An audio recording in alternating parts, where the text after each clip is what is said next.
Hey guys, this is another installment of my comic book collecting series. Here, first off, we have Amazing Spider-Man number 65, very classic Silver Age Spider-Man artwork, very nice. I'm a big fan. I've always been a big fan of Spider-Man's earlier comics.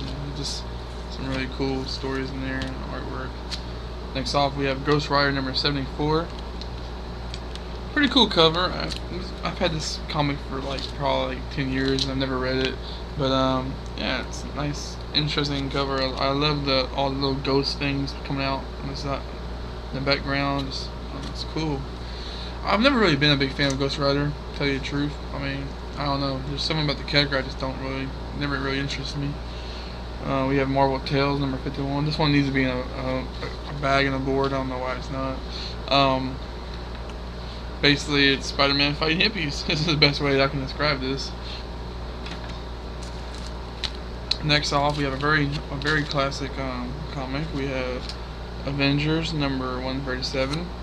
This is pretty kind of a highlight issue because it's the first time the Beast ever joins the Avengers and it's part of the team.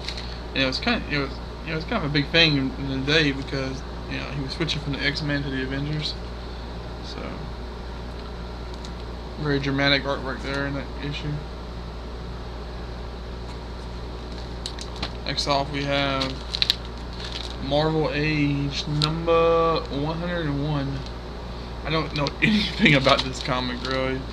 It was part of a bundle I bought off eBay, and I don't know what it's about. Next off, we have X Factor number. I don't even know it doesn't even have a number. It just says Deluxe. Well, I kind of want to talk about this. I hate when retailers put tags on a comic. It just totally ruins it, man. I mean, you can't take it off without destroying the comic, and while it's on the comic, it just ruins it. So it's not a win situation. I used to buy a lot. There was a gas station next by my house that I used to buy a lot of comics from. They'd have like 99-cent comics, and they always put their tags on it. So I just hate that so much. Next off, we have Menino in the Magnetic Man number 1. This is part of the big DC Marvel crossover they did in the 90s, and all of these are one shots. Everything that there is no continuation on. They're all one shots, and this is basically like taking the Metal Man and then changing it, making Menino the leader of the Metal Man, and kind of making the Metal Man the different Marvel characters. I mean, it was a really fun series. There's one with Wolverine and Batman get mixed together. That's a cool one, but that's probably one of the weakest in the series. Next off, we have a really cool comic right here, Giant Size Avengers number 2.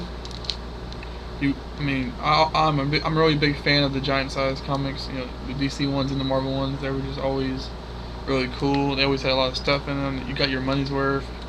This is kind of a pretty cool one. We have swordsman guest stars. Interesting. Next we have Daredevil number 193. Don't really know much of what's going on. I am a big Daredevil fan, like I've said before, but I haven't read this one yet. I do really like the art though. I mean, he just looks like he's about to go medieval on someone with that axe.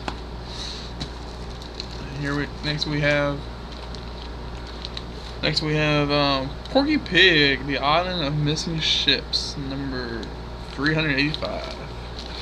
This is a really old school Dell, Porky Pig comic. Then on the other side we have, there's a big glare, a really old Army at War comic. Now there was a flea market a couple years back, and they had all these really old comics coming at really 50s and 40s and stuff, golden age stuff. But they were in terrible shape, and they were dirt cheap. So, I bought them just because of because at the time they were the only golden age comics I'd ever seen in person, and I wanted them. I just wanted them for the sake of having them.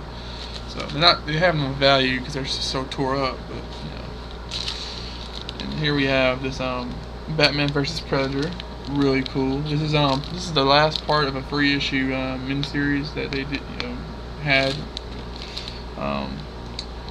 In the first one, Batman and the Predator fight, and the Predator just tears Batman up, beats him bloody, leaves him for dead. And the second one, Batman's basically recuperating the whole time while the Predator's out in town destroying stuff, killing people. And then the third one, this one, Batman comes back, you know, all geared up in a really cool combat suit, and he's got a game plan. He has this final battle with the Predator, and ends up defeating the Predator, of course. Here we go. This is Contestant 4, number 169. This is a kind of a iconic issue because it was during the short time period when Fang gave up and wouldn't join the Avengers anymore. I mean, Fantastic Four. And they had Power Man. They hired Power Man, the hero for hire, to be on their team. So.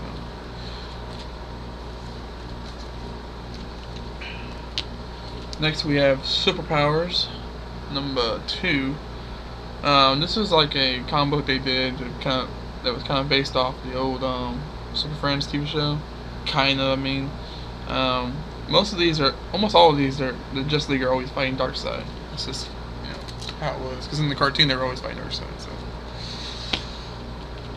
this is World's Finest number 26.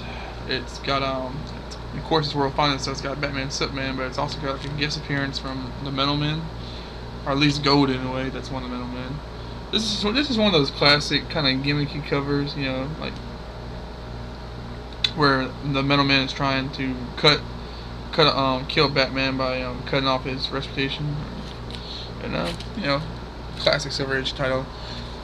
It's got a lot of word bubbles, which I really miss this. I wish they would do this more in modern comics with the word bubbles, because sometimes it kind of sells a comic sometimes when you got cool dialogue.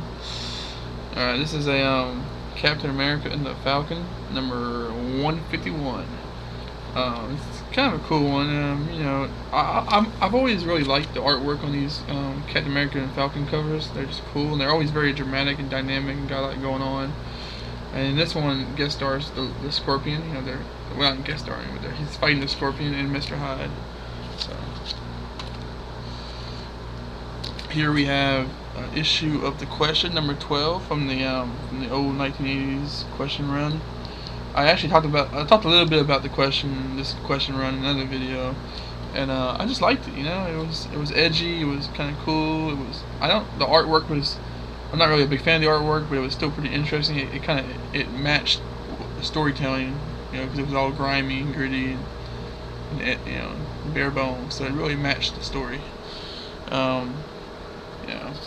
So we got that one. Then we have another issue of that series, number 7. Now I actually like this cover. This is a really cool cover. I mean, it's a big, nasty, mean wolf attacking the Question.